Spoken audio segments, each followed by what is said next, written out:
अस्सलाम वालेकुम दोस्तों, मेरा नाम डॉक्टर कैसर फ़ारूक है। मैं कंसल्टेंट फ़िज़िशियन हूँ। मैंने एफसीपीएस मेडिसिन और एमआरसीपी यूके किए हुए। आज मैं आपसे बात करूँगा कि टाइप 2 डायबिटीज़ किस तरह की बीमारी है और इसको किस तरह कंट्रोल किया जा सकता है।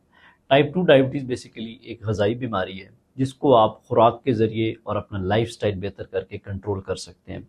बहुत सारे पेशेंट्स हैं जो बहुत सारी दवाइयाँ इस्तेमाल कर रहे होते हैं, बाकी इंसुलिन का इस्तेमाल कर रहे होते हैं। उससे उनके शुगर लेवल्स उस तरह कंट्रोल नहीं होते, बल्कि वो शुगर की कॉम्प्लिकेशंस प्लस मेडिसिन की कॉम्प्लिकेशंस में फँसते जाते हैं।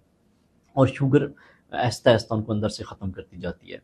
तो हमारा बेसिकली एक ही एजेंडा है कि आप शुगर को बग़ैर दवाइयों के कंट्रोल कर सकते हैं और इसकी कॉम्प्लिकेशन से बच सकते हैं, क्योंकि जब तक शुगर कंट्रोल नहीं होगी तो आप इसकी कॉम्प्लिकेशंस से प्रिवेंट नहीं कर सकते।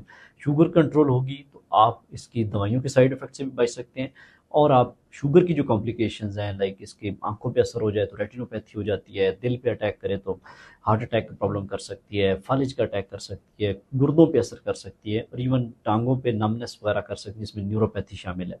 और इसके अलावा इसके बेशुमार मसले मसाइल कर सकती है, पट्ठों के खिंचाव, पट्ठों की कमज़ोरी। तो ये सारी कॉम्प्लिकेशंस डायबिटीज़ की हैं। अगर आप अपनी शुगर को कंट्रोल कर लेते हैं और बग़ैर दवाइयों कंट्रोल कर लेते हैं, तो इससे ज़्यादा कोई बेहतर चीज़ नहीं है।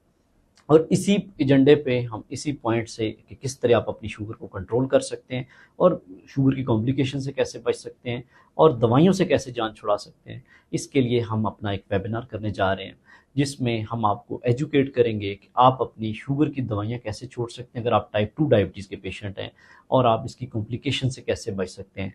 तो बरोज़ इतवार 21 जुलाई को 9:30 बजे हमारा वेबिनार होगा, जिसमें हमारी मेडिकल टीम प्लस अशरफ साहब होंगे जो सारा लेक्चर देंगे कि ये सारी चीज़ें कैसे मुमकिन है। क्योंकि शुगर के पेशेंट की सबसे बड़ा प्रॉब्लम होता है कि शुगर की दवाई कब खाएँ, कैसे खाएँ, कभी शुगर ज़्यादा होती है, कभी लो होती है। तो इन सारी कॉम्प्लिकेशंस के बारे में भी, शुगर की दवाइयाँ कैसे मैनेज करनी है, तो ये हमारा 90 दिन का जो प्रोग्राम होता है उसकी आगाही के बारे में और इसके बारे में मालूमात के लिए वेबिनार देखना ना मत भूलिएगा, जिसमें आपको ये सारी चीज़ें डिटेल से बताई जाएँगी। शुक्रिया।